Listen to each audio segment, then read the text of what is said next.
Hello, everybody. Hello. Down here at the sea, on the cliffs, is a place where I and many people in Hermanus like to be. The waves, the crashing waves, seem to speak to us. Do you remember that old hymn, Jesus calls us o'er the tumult of our life's wild, restless sea? That's, I think, why so many of us enjoy the sea, particularly this kind of sea. The Sea of Galilee, where Jesus spent quite a bit of his time, came to be understood as a picture of the world that we inhabit, the world in which we live and work, like the disciples lived and worked as fishermen on the Sea of Galilee. It's a lovely picture. And there we are. Our lives could be compared to little boats, and life unfolds day by day. Usually our lives are fairly happy and we're contented. And then suddenly, as happened in the days of the disciples in their little boats on the Sea of Galilee, from nowhere a storm would arise. And if they were out on the sea, gosh, they were in deep trouble. Now you remember another story that involved Jesus on the Sea of Galilee, when the disciples were all together out on a boat and a storm arose. And Jesus this time didn't come to them walking on water.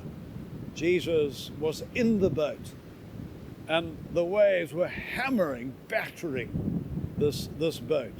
And like the last story we heard about, the winds were against these men, and there they are, desperately trying to keep the whole thing afloat. And where is Jesus? Well, we read that Jesus is asleep. His head is on a pillow. And they think, well, do we disturb Jesus or what? And then eventually they say, hey, Master, come and help us.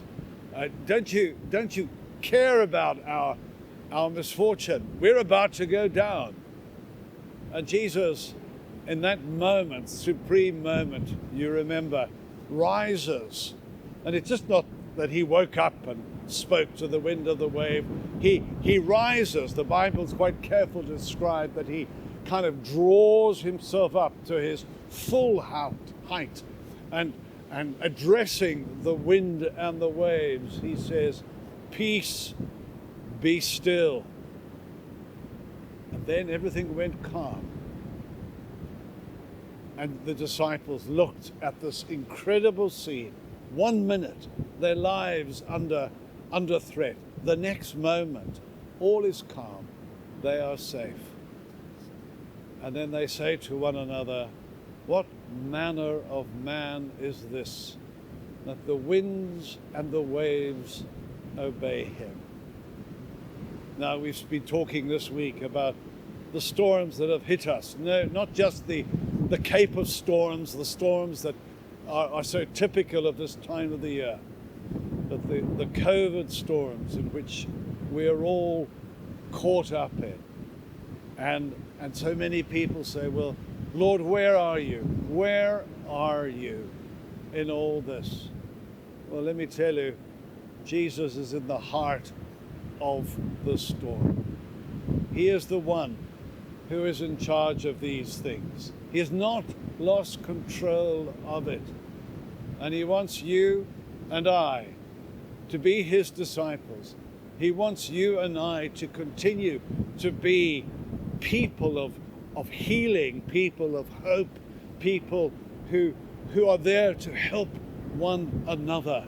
This is God's world, and he has not lost control of it. Let us pray that he will quicken the world of medical science to enable us to really understand what this this virus is, to help us to find the right medical solutions, his supernatural solutions, to bring peace and calm to this world once more. We're in a storm, friends. We're in a storm. But Jesus, though it may seem he is asleep, is not. He's in the very forefront of bringing healing and hope to a broken world. So place your trust in him. I'll see you tomorrow.